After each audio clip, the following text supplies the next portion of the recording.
Hi friends, ನಮಸ್ಕಾರ. Welcome to my YouTube channel. ಇವತ್ತಿನ ವಿಡಿಯೋದಲ್ಲಿ ವೆಜಿಟೇಬಲ್ ಬಿರಿಯಾನಿ ಹೇಗೆ ಮಾಡೋದು ಅಂತ ತೋರಿಸ್ತಾ ಇದ್ದೀನಿ.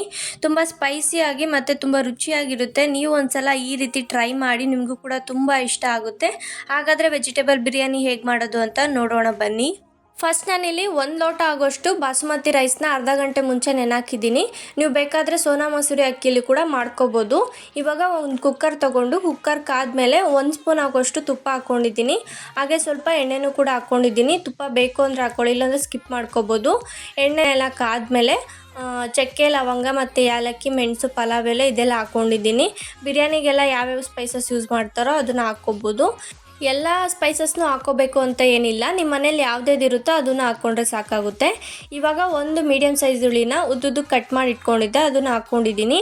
ಇವಾಗ ಈರುಳ್ಳಿ ಎಲ್ಲ ಚೆನ್ನಾಗಿ ಫ್ರೈ ಆಗಿ ಕಲರ್ ಎಲ್ಲ ಚೇಂಜ್ ಆಗಬೇಕು, ಅಲ್ಲಿವರೆಗೂ ಫ್ರೈ ಮಾಡ್ಕೊಂಡಿದ್ದೀನಿ. ನಾನಿವಾಗ ತರಕಾರಿಗಳ್ನ ಹಾಕ್ಕೊತಾ ಇದ್ದೀನಿ. ನಾನಿಲ್ಲಿ ಕ್ಯಾರೆಟು ಮತ್ತು ಬೀನ್ಸು, ಬಟಾಣಿನ ಹಾಕ್ಕೊತಾ ಇದ್ದೀನಿ. ನಿಮ್ಮ ಮನೇಲಿ ಯಾವ್ಯಾವ ತರಕಾರಿ ಇರುತ್ತೋ ಅದನ್ನು ಯೂಸ್ ಮಾಡ್ಕೋಬೋದು. ಹೂಕೋಸು ಮತ್ತು ಹಾಗೆ ಬೀಟ್ರೋಟು, ನಿಮ್ಮ ಮನೇಲಿ ಯಾವುದಿರುತ್ತೋ ಅದನ್ನು ಯೂಸ್ ಮಾಡ್ಕೊಳ್ಳಿ. ಮಶ್ರೂಮು ಕೂಡ ಹಾಕ್ಕೋಬೋದು. ಇವಾಗ ಎಲ್ಲ ಸ್ವಲ್ಪ ಚೆನ್ನಾಗಿ ಫ್ರೈ ಮಾಡ್ಕೊತಾ ಇದ್ದೀನಿ. ಫ್ರೈ ಮಾಡ್ಕೊಂಡಾದ್ಮೇಲೆ 1 ಸ್ಪೂನ್ ಆಗೋಷ್ಟು ಶುಂಠಿ ಬೆಳ್ಳುಳ್ಳಿ ಪೇಸ್ಟ್ನ ಹಾಕ್ಕೊತಾ ಇದ್ದೀನಿ. ಹಾಕ್ಕೊಂಡಾದ್ಮೇಲೆ ಹಸಿ ವಾಸನೆ ಹೋಗೋವರೆಗೂ ಚೆನ್ನಾಗಿ ಫ್ರೈ ಮಾಡ್ಕೋಬೇಕು. ಇವಾಗ ಸ್ವಲ್ಪ ತಳ ಹತ್ತದಂಗೆ ಆಗುತ್ತೆ, ಯಾಕಂದರೆ ಶುಂಠಿ ಬೆಳ್ಳುಳ್ಳಿ ಪೇಸ್ಟ್ ಹಾಕಿರೋದ್ರಿಂದ. ನೀವು ಬೇಕಾದರೆ ಈರುಳ್ಳಿ ಹಾಕೋದ್ಕಿಂತ ಮುಂಚೆನೇ ಹಾಕ್ಕೋಬೋದು, ಬಟ್ ಆದರೆ ತಳ ಹತ್ತೋದ್ರಿಂದ ನಾನು ಇವಾಗ ಹಾಕ್ಕೊಂಡಿದ್ದೀನಿ. ಇವಾಗ ಎಲ್ಲ ಚೆನ್ನಾಗಿ ಫ್ರೈ ಮಾಡ್ಕೊಂಡಾದ್ಮೇಲೆ ಒಂದು ಮೀಡಿಯಮ್ ಸೈಜ್ ಟೊಮೊಟೊನ ಕಟ್ ಮಾಡಿ ಇಟ್ಕೊಂಡಿದ್ದೆ, ಅದನ್ನು ಹಾಕ್ಕೊಂಡಿದ್ದೀನಿ. ಇವಾಗ ಟೊಮೊಟೊ ಸಾಫ್ಟ್ ಆಗೋವರೆಗೂ ಚೆನ್ನಾಗಿ ಫ್ರೈ ಮಾಡ್ಕೊತಾ ಇದ್ದೀನಿ. ಫ್ರೈ ಮಾಡ್ಕೊಂಡಾದ್ಮೇಲೆ ನಾನಿಲ್ಲಿ 2 ಮೆಣಸಿನ್ಕಾಯಿನ ಹಾಕ್ಕೊತಾ ಇದ್ದೀನಿ. ನೀವು ಬರೀ ಖಾರದ ಪುಡಿನೇ ಹಾಕ್ಕೊಂಡೋಗಿದ್ರೆ ಮೆಣಸಿನ್ಕಾಯಿನ ಸ್ಕಿಪ್ ಮಾಡ್ಕೋಬೋದು. ಹಾಗೆ ಸ್ವಲ್ಪ ಕೊತ್ತಂಬರಿ ಸೊಪ್ಪನ್ನ ಹಾಕ್ಕೊಂಡು, ಜೊತೆಗೆ ಪುದೀನ ಸೊಪ್ಪನ್ನು ಕೂಡ ಚೆನ್ನಾಗಿ ವಾಶ್ ಮಾಡಿ ಕಟ್ ಮಾಡಿ ಇಟ್ಕೊಂಡಿದ್ದೆ, ಅದನ್ನು ಕೂಡ ಹಾಕ್ಕೊಂಡಿದ್ದೀನಿ.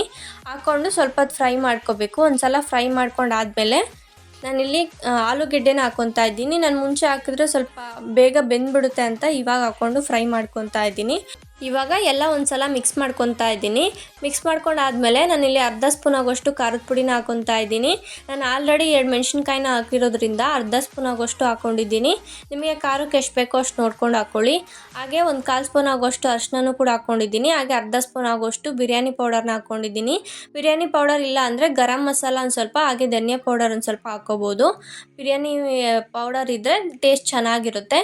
ಇವಾಗ ಒಂದು ಸಲ ಮಿಕ್ಸ್ ಮಾಡಿಕೊಂಡು ಹಾಗೆ 1-2 ರಿಂದ 3 ಸ್ಪೂನ್ ಆಗೋಷ್ಟು ಮೊಸರನ್ನ ಹಾಕ್ಕೊತಾ ಇದ್ದೀನಿ. ನೀವು ಮೊಸರು ಸ್ವಲ್ಪ ಜಾಸ್ತಿ ಹಾಕಿದಷ್ಟು ಬಿರಿಯಾನಿ ಟೇಸ್ಟು ಚೆನ್ನಾಗಿರುತ್ತೆ. ಇವಾಗ ಹಾಕಿದ್ದಾದ್ಮೇಲೆ ಒಂದು ಸಲ ಮಿಕ್ಸ್ ಮಾಡ್ಕೊತಾ ಇದ್ದೀನಿ. ನಾನಿಲ್ಲಿ ಯಾವುದೇ ಮಸಾಲ ರುಬ್ಬಿ ಬಿರಿಯಾನಿನ ಮಾಡ್ತಾ ಇಲ್ಲ, ತುಂಬ ಈಸಿಯಾಗಿ ಮಾಡುವಂಥ ರೆಸಿಪಿ ಇದು. ಹಾಗೆ ತುಂಬ ಬೇಗನೂ ಕೂಡ ಆಗೋಗುತ್ತೆ. ಇವಾಗ ಮಿಕ್ಸ್ ಮಾಡ್ಕೊಂಡಾದ್ಮೇಲೆ ಅಕ್ಕಿನ ಹಾಕ್ಕೊತಾ ಇದ್ದೀನಿ. ನಾನಿಲ್ಲಿ ಬಾಸುಮತಿ ರೈಸ್ನ 1 ಲೋಟ ಆಗೋಷ್ಟು ನೆನಾಕಿದ್ದೆ. ನೀವು ಬೇಕಾದರೆ ಸೋನಾ ಮಸೂರಿ ಅಕ್ಕಿ ಯೂಸ್ ಮಾಡ್ಕೋಬೋದು, ಇಲ್ಲ ನಿಮ್ಮ ಮನೇಲಿ ಯಾವುದೇ ರೈಸ್ ಯೂಸ್ ಮಾಡ್ತೀರೋ ಅದರಲ್ಲೇ ಮಾಡ್ಕೋಬೋದು. ಎಲ್ಲದರಲ್ಲೂ ಟೇಸ್ಟ್ ಚೆನ್ನಾಗಿರುತ್ತೆ. ಇವಾಗ ಒಂದು ಸಲ ಮಿಕ್ಸ್ ಮಾಡ್ಕೊತಾ ಇದ್ದೀನಿ.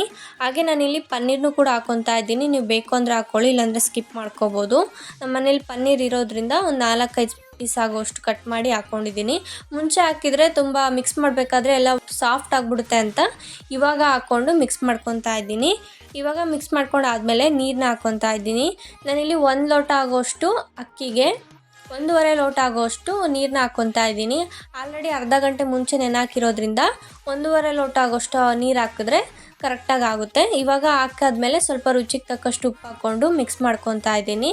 ಈ ಥರ ಅಕ್ಕಿನ ಅರ್ಧ ಗಂಟೆ ಮುಂಚೆ ನೆನಾಕಿ ಆಮೇಲೆ ಅಡುಗೆ ಮಾಡೋದ್ರಿಂದ ಅಕ್ಕಿ ಒಳಗಡೆ ಸಾಫ್ಟಾಗಿ ಮತ್ತು ಉದ್ರುದಾಗಿ ತುಂಬ ಚೆನ್ನಾಗಿರುತ್ತೆ.